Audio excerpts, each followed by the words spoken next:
So I'm going to pass this back to Vice Chair Belknap, and we'll have a law and licensing report out from Chair Lear. Ready? Go ahead, Chair Lear. Item 14.3, Data Sharing Agreement, Division of Child and Family Services. The committee moves that the board approves the data sharing agreement with Division of Child and Family Services. So the motion from committee is that the board approves the data sharing agreement with Division of Child and Family Services, DCFS. Board Member Earl? Yeah, I just had a question on, why did they need the student's ID number? I'm just wondering, can they do it without that information? I listened to extensive, your guys' talk, but I was trying to remember on that one if there was a reason. I could give you probably a less complete answer, so I'll look to this. Angie or Tanya? Tanya? Chair, may I answer? Oh, thank you. Tanya Alvarez, Coordinator for Prevention and Student Services. The data elements that you see on the MOU are the minimal elements that they have for the minimal access to the Data Information Gateway. So we would need to build a different access. So you're saying they need that in order to get into the gateway? I'm saying that Oh, that's the lowest level of information that they can get in order to, for access to the Data Information Gateway. Does that make sense? okay. I just wondered if they had to have that one, or if the rest of it could do what they need to do, and you're saying no. They don't need to have it, but we would have to spend some time and energy creating a different Portal or way of doing it? yes, Okay, I see. Okay, thank you. Thank you. Seeing no other lights, the board, motion before the board is the board approves the data sharing agreement with Division of Child Family Services, DCFS. All in favor? Aye. Those opposed? No. One no. Thank you. Item 14.4, updates to the special education rules incorporated by reference in R277-750, education programs for students with disabilities. Just one second. The committee moves that the board approves updates to the special education rules incorporated by reference in R277-750, draft 2 on second and final reading. So the motion from committee is that the board approves updates to the special education rules incorporated by reference in R 277-750, draft 2 on second and final reading. Board Member Hymas? So I'd like to make a substitute motion, another motion, Is it an amendment to the motion? an or amendment is to the it- motion. Yeah. Well, I'll just read it and then you say, no, don't do that. Okay. I move that the board amend the Special Education Rules Manual, Draft 2, 14.4. incorporated by references in R277-750, with amendments 1 through 3 that were in our backup and are going to be up here on the screen.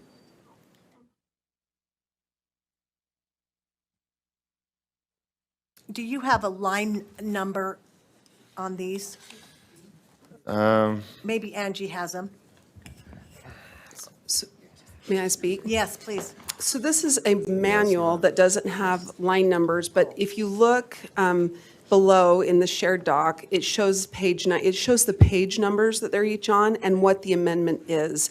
And it's also in a document that was uploaded to Civic Clerk. It's the last one in backup, just FYI. But it is a little different because it's not a rule, it's a manual. Emmanuel. Okay, thank you. I would need a second to continue. Second. Okay, I have 2 different seconds. Okay, would you like to speak to this and now go over each one of them and then speak to them? Yes, Board Member please. Hymas? Thank you. A point of clarification, Yes. a point of information. Are we going to vote on each one of them?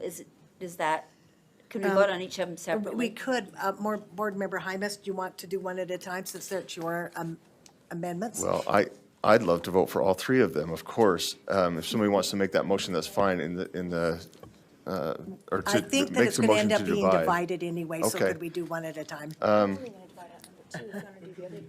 I'm pretty sure that the second one is the one that's going to have some Okay, discussion. then let's read all 3 of them, and then if someone wants to divide it, they can request that.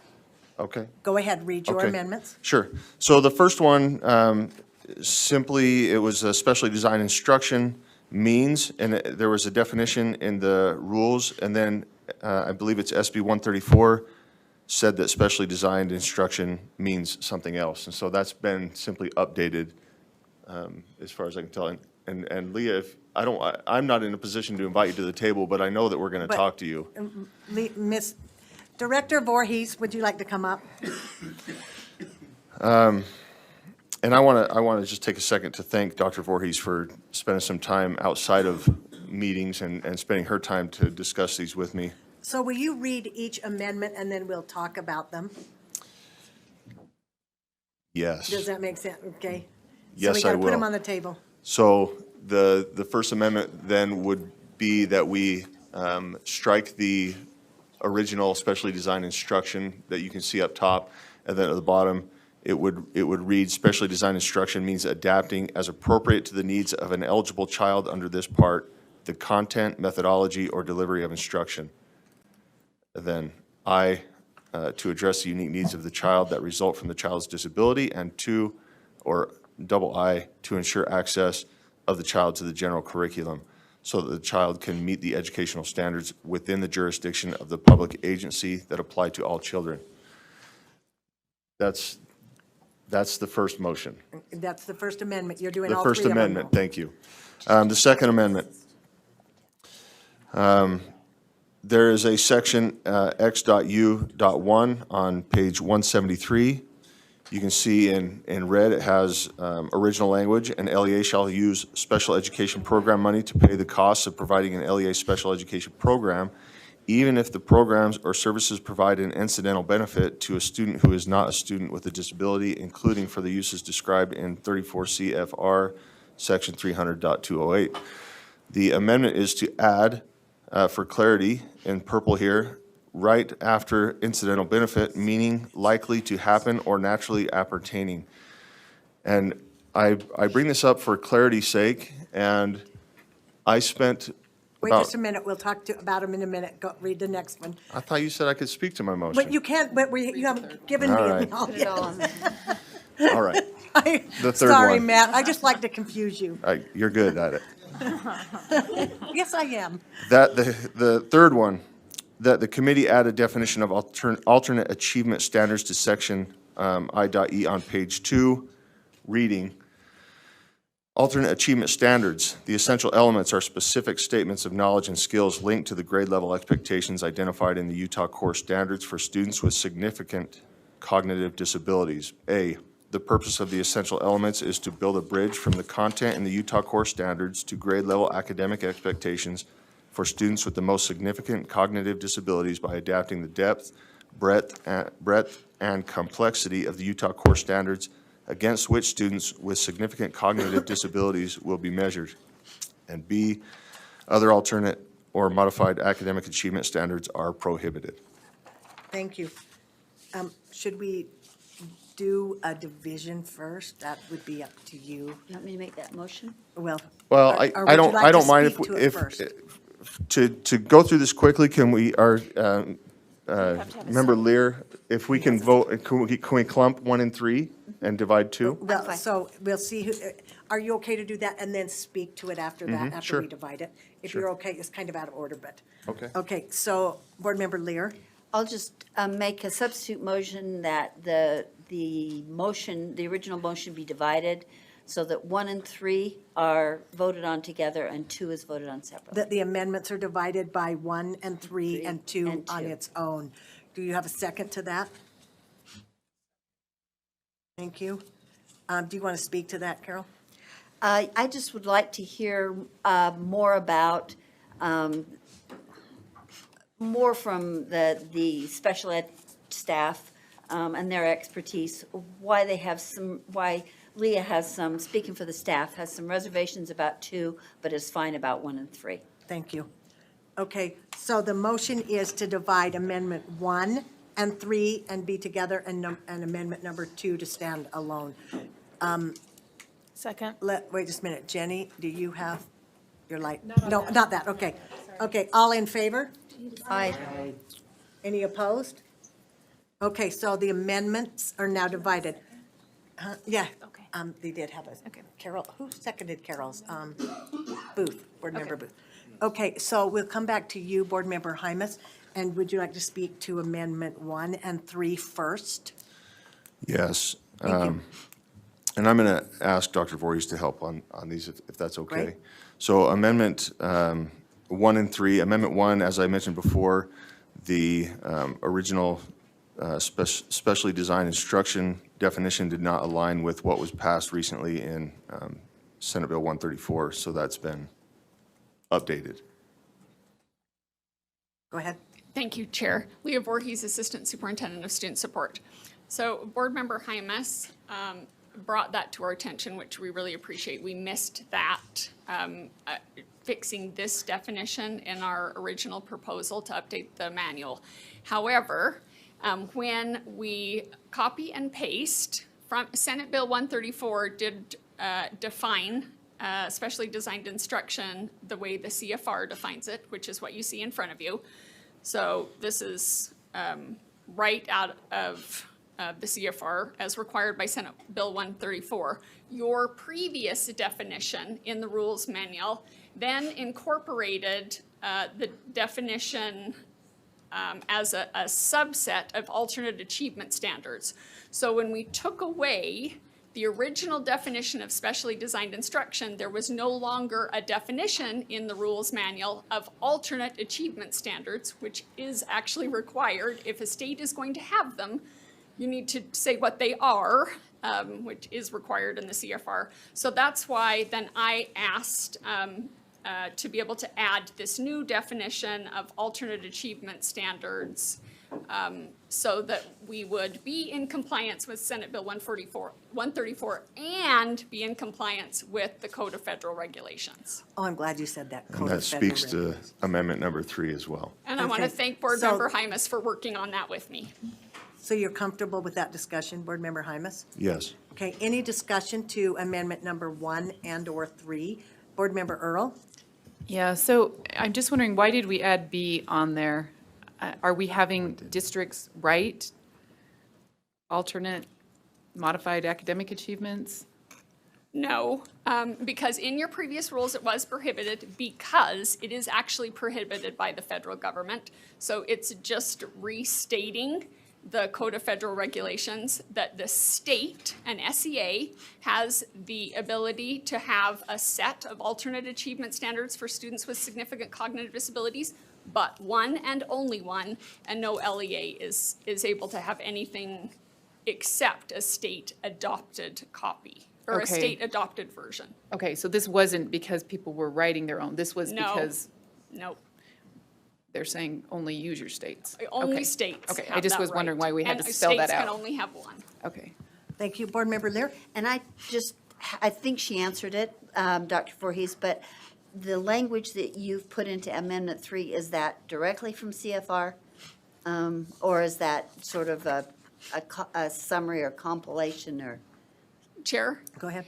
That is actually language that you have already adopted in the actual alternative achievement standards. In the foreword of the alternative achievement standards, that's the definition in the actual standards. So we've copied and pasted it now over into the rules manual. Thank you. So you've already adopted that definition? All right. In the standards. Just moved it.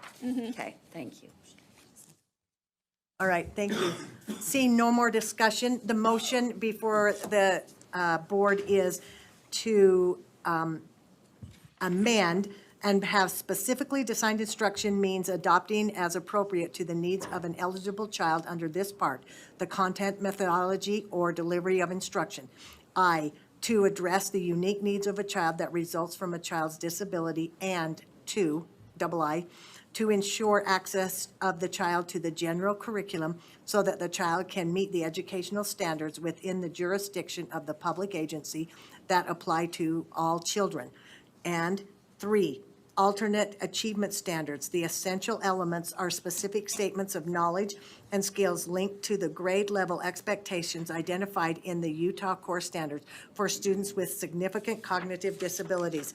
A, the purpose of the essential elements is to build a bridge from the content in the Utah Core Standards to a grade level academic expectations for students with the most significant cognitive disabilities by adapting the depth and breadth and complexity of the Utah Core Standards against which students with significant cognitive disabilities will be measured, and B, other alternate or modified academic achievement standards are prohibited. Yes, and to strike the other language that is stricken on the, oh, you don't see that, and to strike the other. All in favor? Aye. Any opposed? Okay, the motion is now amended with 1 and 3. Number 2. Yeah, Go if I ahead, could Matt. speak to the second amendment here. So I spent about 45 minutes to an hour searching for a definition of incidental benefit, and looking for some clarity here, and I couldn't find any. So I know I worked with Dr. Voorhees on this, and we didn't go with a separate definition, but she inserted this in here and said, does this work? You can read that it says incidental benefit, parenthesis, meaning likely to happen or naturally appertaining, close parenthesis. It just offers a little bit of clarity when trying to figure out what that means. We've had instances in the past where LEAs have had confusion. I think this just kind of cleans things up for them. So that's why I'm putting this amendment forth. Thank you. Any discussion? Board Member Lear? And I'd just like to hear from Dr. Voorhees. Well, let me clarify something first. So, Member Hymish, your language is in the red and no, the vice versa. Vice versa. Matt's, or Dr. Voorhees' language or the SPED department language is in red, and you wanted to add the clarification in blue. Is that right? Is correct. As far as I know, the red has not changed from the rule book. The blue or purple or, So the blue is the only change to this? Yes. And then my second part of my comment is to ask Dr. Voorhees to speak to how you feel about, if you think it's consistent with special education requirements or not. It's kind of putting you on the spot, but does it Oh, comply? This language is not objectionable, Chair. I did share with Board Member Hymas that I had a concern about changing this language simply because in the discussions at the legislature when Senate Bill 134 was passed, incidental benefit was one of the major topics of discussion, and the legislators who passed Senate Bill 134 wanted the definition to match the Code of Federal Regulations. So that's my only hesitation. Thank you. So for clarification, the what is in blue, it causes it not to match exactly. Is that what you're saying? Correct. Okay. Okay. Vice Chair Davis? I would speak against this motion. I think, I don't know, when we were discussing this during last legislative session, I looked this up about 12 times. And every single time, the definition that I got of incidental was accompanying but not a major part of something. So that to me seems more like unlikely to happen, not likely to happen, or less likely to happen, but not, certainly not a naturally appertaining or a likely outgrowth of, special ed services being there. The other thing I looked up, what's an incidental benefit, just this morning, and it said an incidental beneficiary is a third party who benefits from a contract between two other parties, but it is not intended that the third party benefit. And I think that's the key on incidental benefit. It's not necessarily an intended benefit of special education resources for general education students, but it can happen sometimes. So I don't think this language is, it really defines incidental at all, or incidental benefit for that matter. So I would just speak against the motion. If it does pass, then I would probably amend it to add this definition of incidental into it, unless we want to just, and I would suggest just going with what we worked out during the legislative session, which was just following the CFR language. Thank you. Board Member Hanson? I think I had the same concerns that Member Davis just voiced, or Vice Chair Davis. I think incidental is more like accidental, something that happens without trying and is kind of a byproduct of the system. And this seems more intentional maybe, or more like it's likely to occur as part of it, so I'd either leave the definition out or use the definition, something like what's proposed on that one. For me, I don't know if it clarifies it and helps with some of the problems that we've had in the past in this area. Thank you. Board Member Straight? I would only be repetitious. Thank you.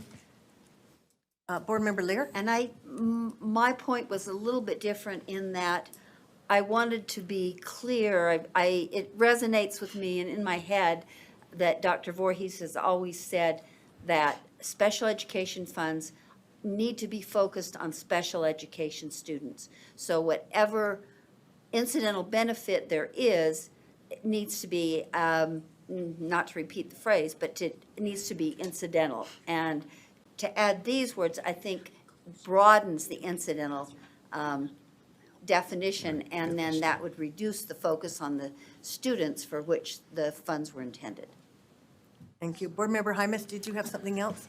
Yes, please. Go ahead. Yeah, I just, it's, these comments are interesting, that we're saying, we're coming up with incidental, not accidental, or incidental is something that might happen. Well, if we're talking incidental benefit here, which again, those two words combined, I could not find a definition for. If I just Google incidental, liable to happen as a consequence of, right? It's not, I don't see how we're going the opposite here, how we're saying, I don't, and maybe it's just me, I don't see how these words are taking away from or giving any organization or LEA the ability to abuse federal funding or state funding through special education programs. I'm not seeing it. So, of course, I'm going to speak for the motion. Thank you. Board Member Moss? Clarifying question, maybe for Vice Chair Davis. Did they add a definition then in 134, or were the things that you were quoting found externally? Like we still don't have a code definition in state or federal law, is that? Yeah, the language that's in red is the language straight from the CFR.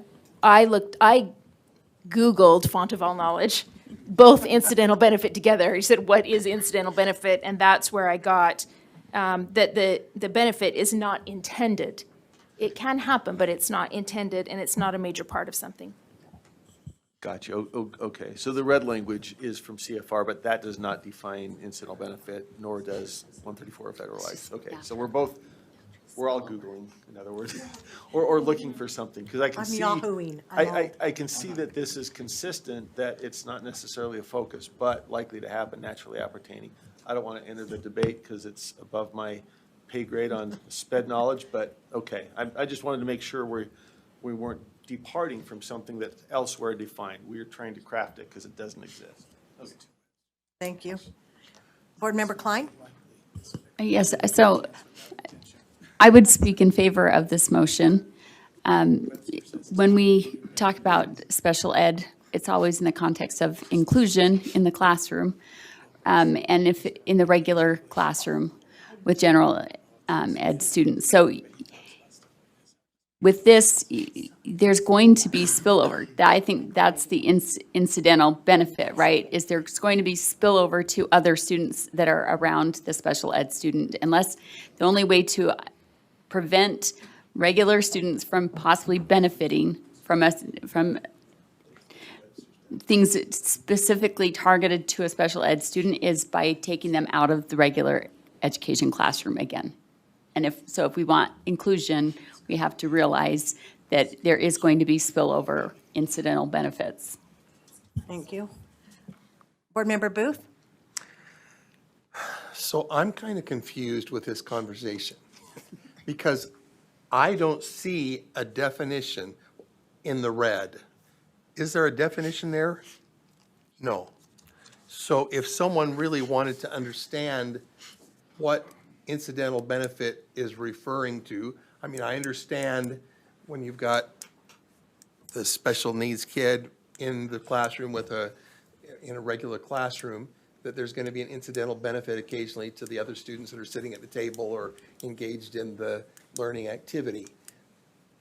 But I understand what incidental benefit means, but if we need, if Board Member Hymas is feeling a need for people out in the field to understand what incidental benefit refers to when they're not someone who's working with special education issues day in and day out. Should we be looking for something that does, I don't know that the blue necessarily, that confuses me too. So I'm just confused, just wanted to let you all know. Vice Chair Davis? I was just going to say, the language of spillover is something that's, something that could spill onto something else. It's not likely or a natural, part of or an important part of. It's kind of just adjacent to, it's what I hear when I hear spillover. Spillover does actually seem more like incidental, but likely to or naturally appertaining to seems a very major or inherent part of something. It's like my pancake syrup getting on my bacon. Isn't that awesome? No, Board Member Earl. So just as I'm thinking about this and students with disabilities in the classroom, and it seems to me like the naturally appertaining is what an incidental benefit is, because otherwise you're just you're saying this individual can only work with this individual.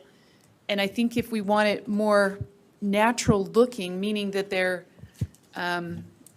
there for the student, but they're also engaging in a way that is very natural, if that makes sense, instead of exclusionary. So that, anyways, I guess that part of the definition really sings to me as far as what an incidental benefit would be, something that naturally occurs, just as working with a student who is included within the classroom. So I see that as highly beneficial. Incidentally, I see that as beneficial.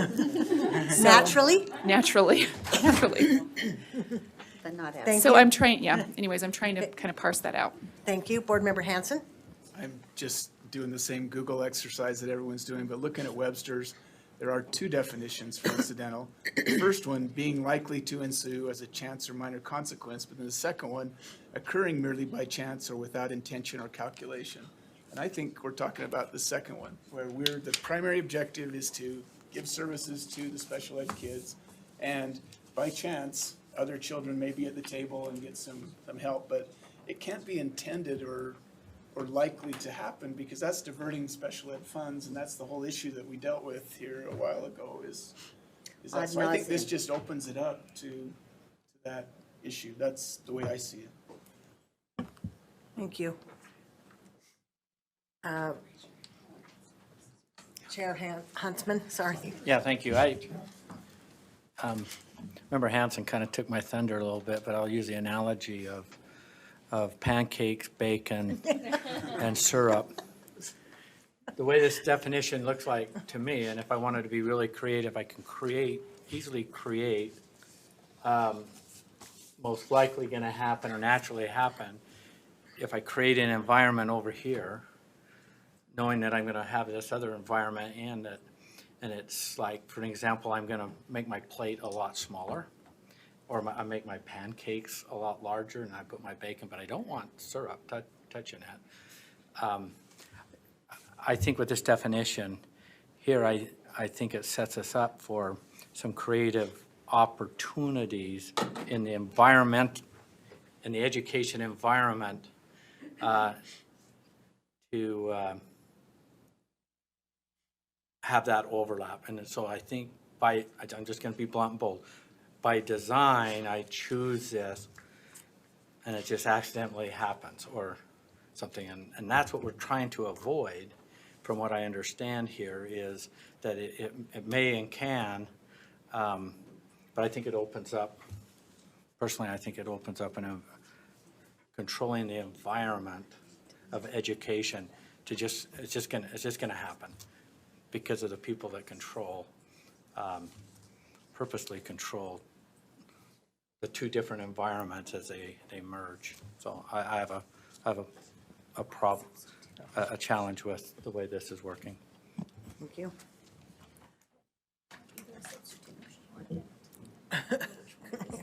Vice Chair. Jenny, are you still on? I'm pondering. Okay, Vice Chair Davis? I'm not sure if this is an amendment to the amendment or a substitution. But I move to adjust the blue from meaning likely to happen or naturally appertaining to meaning likely to have a minor consequence, which is the language that I just heard from Member Hanson when he read the first definition. Will you read it one more time? Meaning, Likely to have a minor consequence, because I don't know if I can speak to it unless you give a second.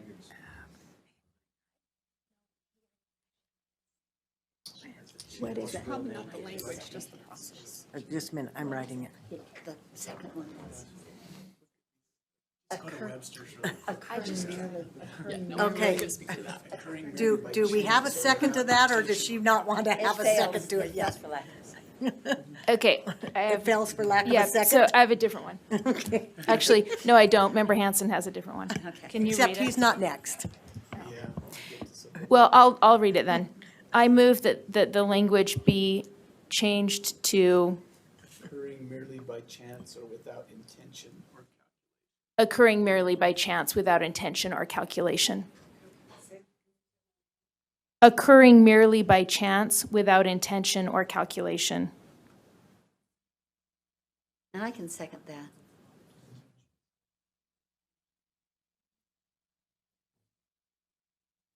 Second by Board Member Lear.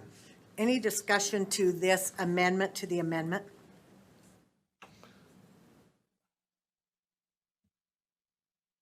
You can leave your light on. I know you're. I know. You can leave yours on too, Brent. But, okay. Can I speak to it now? No, you can't speak to it. Yes, go ahead.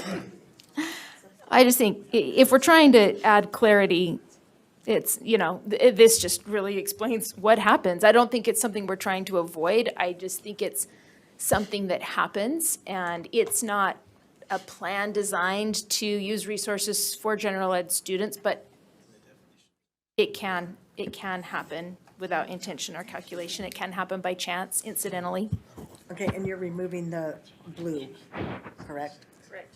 Okay, point of order. If the Yes. intent is to adopt the definition verbatim, there's an or, so by chance or without intention or calculation. Okay. that, we'll take that without If objection. that's the intent, That's fine. right there. Okay, so the amendment is to take out meaning like, oh, we didn't have that in yet. To replace the blue with occurring merely by chance or without intention or calculation. Let me see, Board Member Earl? Yeah, this is a substitute motion though, right? This is an A amendment. substitute Okay. amendment. Okay. Okay, let me think on this.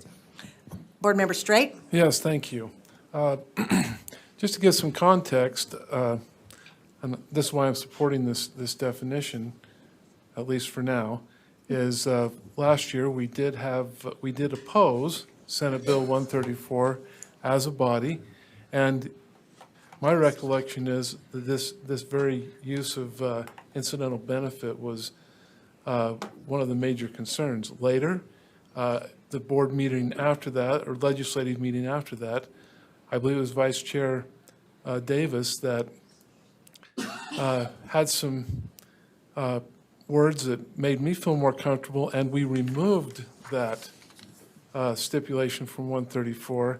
And I attended the next meeting where the sponsor of Senate Bill 134, this was discussed, incidental benefit was discussed, and my takeaway, my interpretation of what happened was that there were some assurances that what we were concerned about in our initial opposition was addressed, and we felt comfortable moving forward.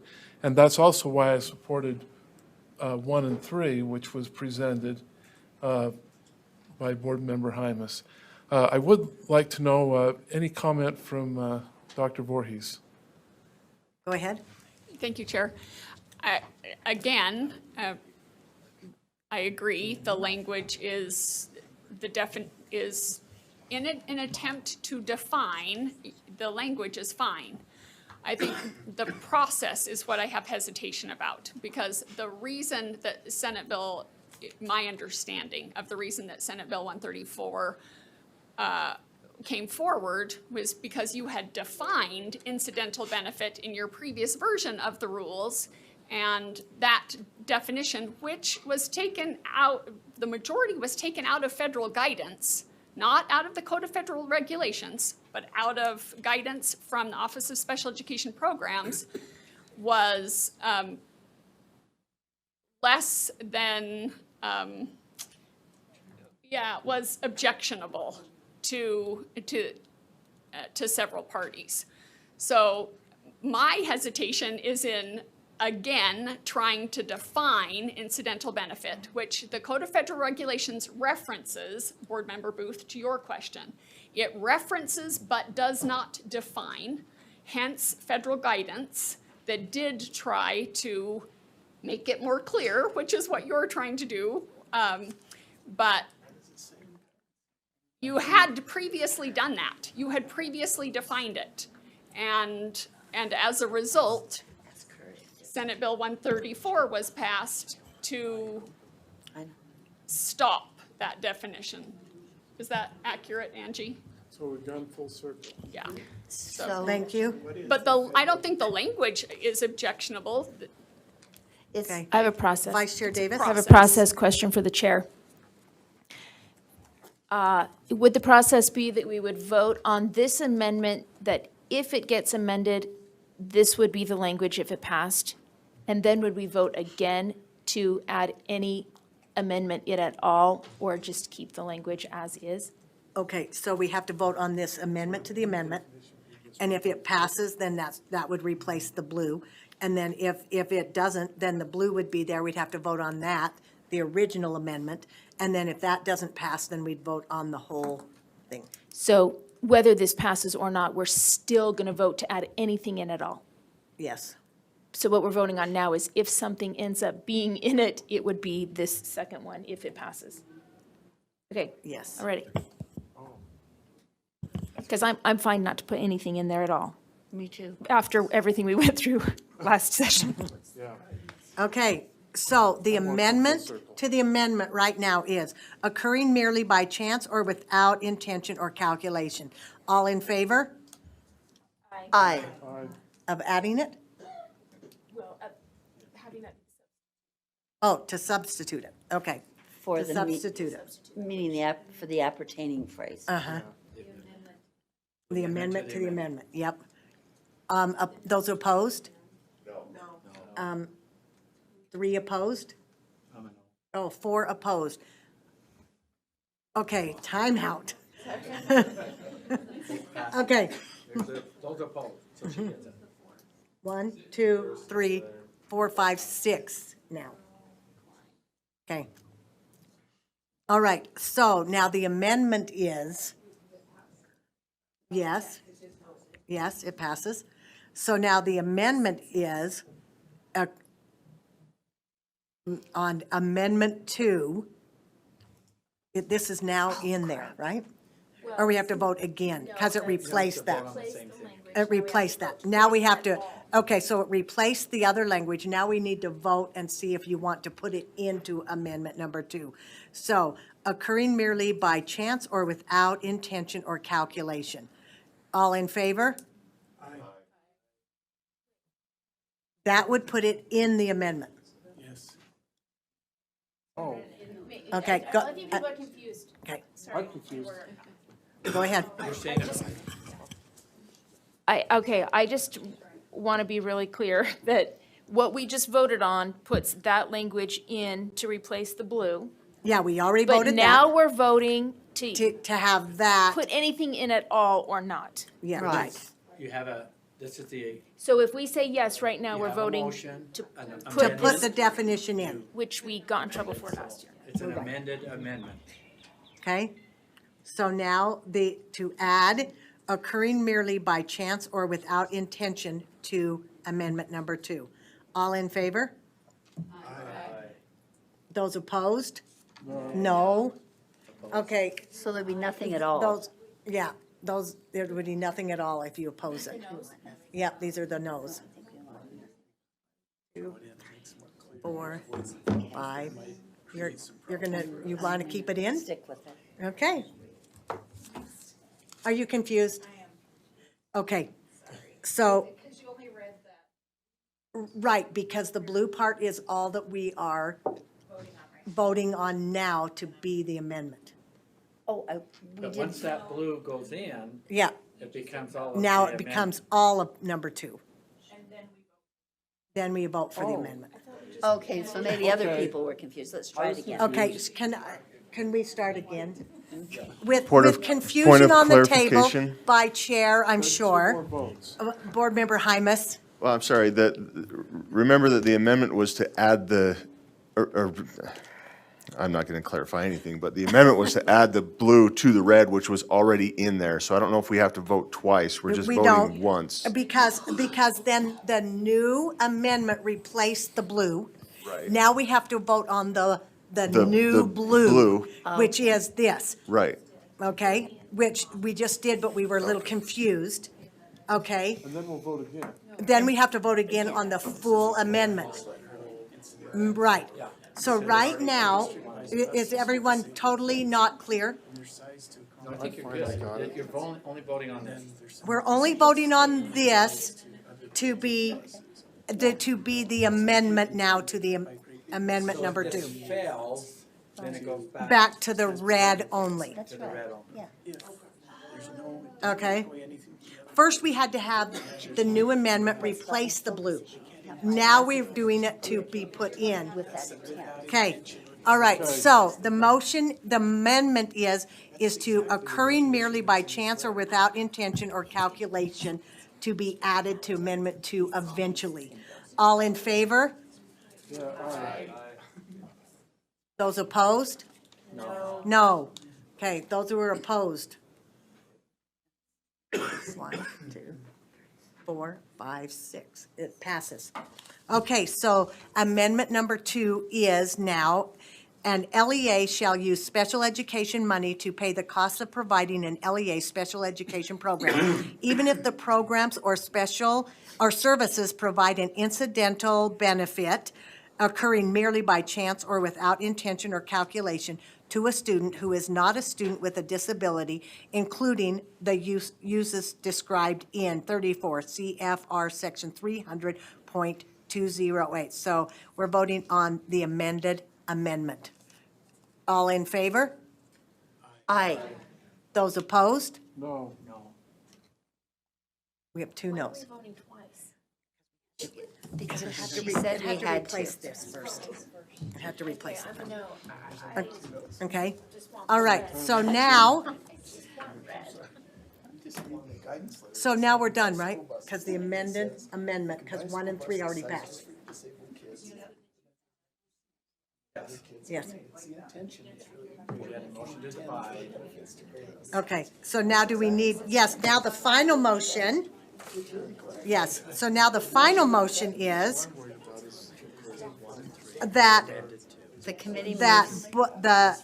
the board approve our 277-750 education program for students with disabilities, draft 2 as amended, On on second and final reading. On final reading, yeah. All in favor? Aye. Those opposed? Okay. 14.5, the committee moves that the board, this is R277-750, education programs for students with disabilities, an amendment. The committee moves that the board approves R277-750, education program for students with disabilities, draft 2 on second and final reading. Angie? Sorry, As amended. Vice Chair, the manual is draft 2, but the rule is actually draft 1, because all that R277-750 draft 1 does is incorporate by reference the manual you just So approved. without objection, we'll change that to draft 1 when I stated draft 2. Does anyone have an objection with that? So without objection, draft 1 on the manual. Okay? Thank you, Angie, for keeping me straight, because that takes a lot. So the motion before the board is that the board approves our 277-750 Education Program for Students with Disabilities Amendment Draft 2 on second and final No, reading. One.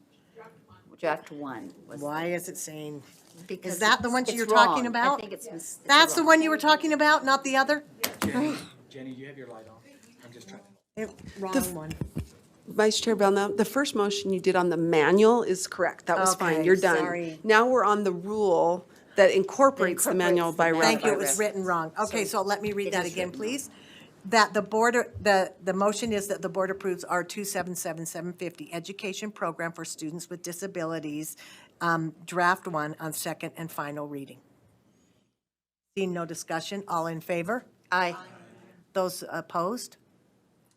That passes unanimously. Go Item ahead. 14.6, R277-479, funding for charter school students with disabilities on an individualized education program, IEP. The committee moves that the board approve R277-479, funding for charter school students with disabilities on an individualized education program, IEP, Draft 1 on second and final reading. So the motion before the board is that the board approve our 277-479, funding for charter school students with disabilities on an individualized educational program, IEP, Draft 1 on second and final reading. Board Member Earl? I just want to make sure I'm clear on this. I'm sorry I didn't get to the end of this meeting. It just is to create a smaller time frame for for charters in order to qualify for the funding. Is that what I'm understanding? Leah, can you help us again on this one? Yeah, I'm not. I just want to make sure I understand what the change is for our charters and why, so I do Funding for apologize. charter schools with IEPs? Go ahead. Thank you, Chair. Leah Voorhees, Assistant Superintendent for Student Support. So the changes in this rule are copies and pastes from the changes made in Senate Bill 1, or House Bill 113, which updated the funding formula for all students with disabilities. So it changed two things, and it does apply to both charter school, this piece applies to both charter schools and to districts, which is, we used to do a 5-year average starting 2 years ago. We're moving the average up to 4 years, starting 1 year ago, for the count of the number of students with disabilities to be able to then use to fund the programs. That applies to both. The thing that does not apply, and I think this is what you're asking, but let me clarify if it's not. The other thing that it did was, if a school district had a significant difference in the number of students with disabilities in their district from year to year, because, for instance, it was a small school district and one family with several students moved in or out, that could change the prevalence rate, then that would change the funding formula. And so one of the things that this rule did was then increase, there was a cut score that the district was paid on the growth, either negative or positive growth of the prevalence of students with disabilities. That growth was capped at a 12.18%. And this, and the law, so the statute changed to cap it for, depending on the size of the county in which the school district sits, from 14 or 20 if it was a larger county versus a smaller county, so that a school district's growth, the prevalence of students with disabilities, either positive or negative, would not detrimentally affect the funding of that school district. But that doesn't apply to charter schools, which I think is your question, because their prevalence is not, it's not based on the size of the county, or it's, because charter schools are schools of choice, not schools of area. Does that answer the question? That helps. I just wanted to understand the parameters, make sure it Yeah. was what it looked like. So those are the two major changes, and they're copy pastes from House Bill 113. Okay, thank you, appreciate it. Thank you for that clarity. So the motion before the board is the board approve R277479, funding for charter school students with disabilities on an individualized education program, IEP, draft 1, on second and final reading. All in favor? Aye. Aye. Those opposed? That passes unanimously. Go Item ahead. 14.7, R277-412, State Capitol Visit Programs, a repeal. The committee moves that the board repeal R277-412 on second and final reading. So the motion before the board is that the board repeals R277-412 on second and final reading. Board Member Lear, I have a question.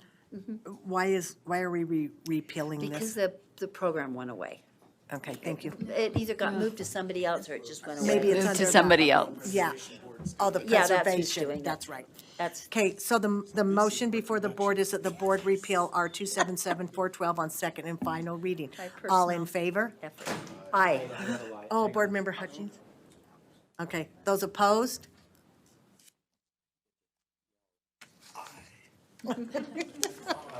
And that completes our work. Thank you. Board Member Hutchins? I move we adjourn. That's non-debatable. We'll consider ourselves adjourned. No? Adjournment doesn't take it, it's 6 o'clock, so. Well, it's 3 minutes to. Well, it's 3 minutes to. So. Well, it actually doesn't, but